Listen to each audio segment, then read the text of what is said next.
Herkese iyi akşamlar. Aktoğdu Asyagöz ailesi olarak, ameliyathane ekibi olarak ameliyatlarımıza, hastalarımıza hizmet vermeye devam ediyoruz.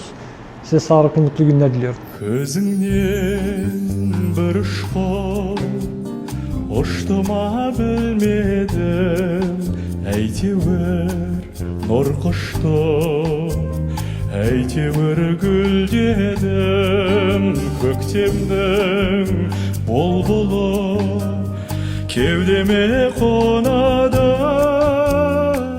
Buna көзім ауырып, катаракт шығып, мына дәрігерге келіп едім. Берекет тапсын, мына Ерол деген дәрігер көзіме операция жасады. Көзім шайдай ашылды. Мың алғыс. Операция көңілдегідей жақсы өтті, бірақ өзім қатты қорықтым. Осындай көзі науқастанған адамдар бар болса, осы жерге келіп емделуіне болады. Толық сенім бар.